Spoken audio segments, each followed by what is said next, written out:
This is a spiritual conversation between Bijoy Krishna Goswami and Shankarnath.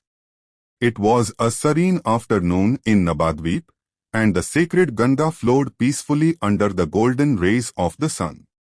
Bijoy Krishna Goswami sat under an old peepal tree, absorbed in meditation, while his disciple, Shankarnath, sat nearby, his heart restless with doubt.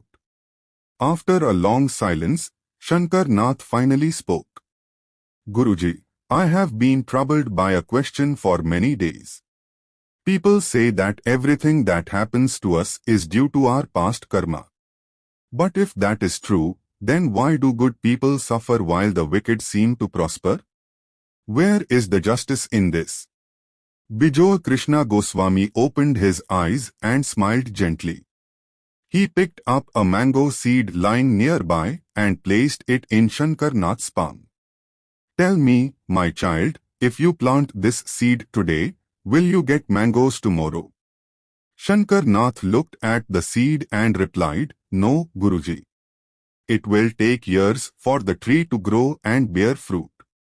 The Guru nodded. Exactly. Just as a mango tree takes time to bear fruit, the results of our karma also do not come immediately. Some actions bear fruit quickly, while others take lifetimes. But no action, good or bad, ever goes unrewarded. The three types of karma. Shankarnath listened carefully but was still puzzled. Then, Guruji, does this mean everything in my life is already decided? Do I have no control over my destiny? Bijoy Krishna Goswami chuckled softly. No, my child, karma is not just about fate, it is also about choice. There are three types of karma that shape our lives. 1. Sanchita karma, accumulated karma. These are the impressions of past lifetimes, stored like seeds waiting to sprout. 2. Prarabdha karma, karma being experienced now. This is the part of our karma that has already started bearing fruit, our current joys and sufferings. 3. Kriyamana karma, new actions we create. These are the choices we make now, which will shape our future. The Guru then asked, if a farmer has planted bitter seeds in his field, is he doomed to only harvest bitterness forever? Shankarnath thought for a moment and then said, No, Guruji. He can plant sweet seeds in another part of the field, and in time, he will have a better harvest. Bijoy Krishna Goswami smiled. That is the secret, my child. We cannot change the past karma that is already ripening, but we can plant new seeds of good karma today. The more we fill our lives with righteous actions and devotion, the more we change our destiny. The story of the two merchants. To explain further, the Guru narrated a story. Once, there were two merchants, one was honest and devoted to God, while the other was greedy and cruel. The first merchant suffered from great misfortunes, his business failed, his family faced hardship, and he was constantly cheated by others. The second merchant, despite his wicked ways, was rich and respected by society. Shankarnath interjected, Guruji, this is exactly what troubles me. Why did the honest man suffer while the wicked one thrived? Bijoy Krishna Goswami continued, but listen to what happened next. Over time, the first merchant, despite his suffering, remained honest, continued his prayers, and never stopped helping others.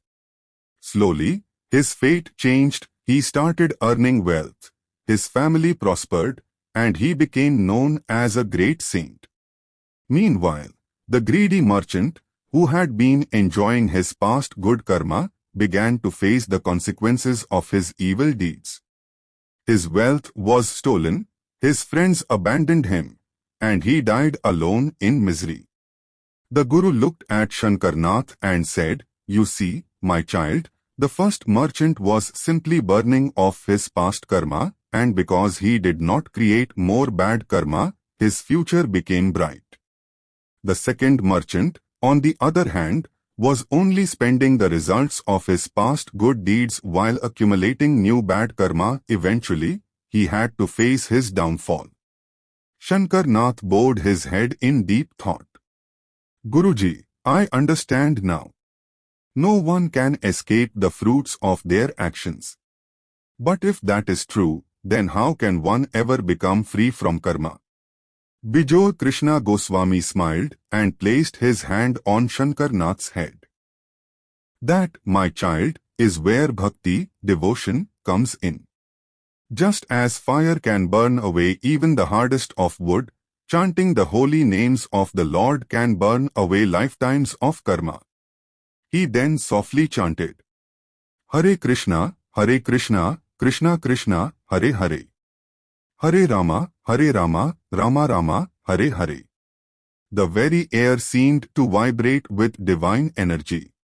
When we surrender to Krishna and chant his name with love, he wipes away our past karma, just as the sun melts away the morning mist. The path of devotion is the highest path because it frees us from the endless cycle of birth and death. The final realization. Tears welled up in Shankarnath's eyes as he folded his hands. Guruji, I now understand. Karma is real, but through righteous actions and devotion, we can shape our destiny. From today, I will not complain about my difficulties. I will use them as an opportunity to grow in faith. Bijoy Krishna Goswami blessed his disciple and said, Yes, my child. Walk the path of bhakti, chant the holy names, and you will see how Krishna himself takes care of you. No karma is stronger than his mercy. As the evening deepened, Shankarnath sat by the Ganga, chanting, Hare Krishna, Krishna Krishna, Hare Hare. Hare Rama, Rama Rama, Hare Hare. And for the first time, he felt a great burden lifting from his heart, the burden of doubt, of fear, of karma itself. He had finally found the way to true freedom. Moral of the story. 1. Every action creates karma, but its effects take time to ripen. 2. We cannot change past karma, but we can create a better future with righteous actions. 3. No one escapes the results of their deeds, but devotion to Krishna can burn away karma completely. 4. Surrendering to the Lord and chanting his holy name is the fastest way to liberation. 5. Difficulties in life are just past karma playing out. Accept them with faith and devotion, and you will rise above them. Chant, serve, surrender, and karma will no longer bind you. Jai Shri Krishna. Jai Shri Radhe.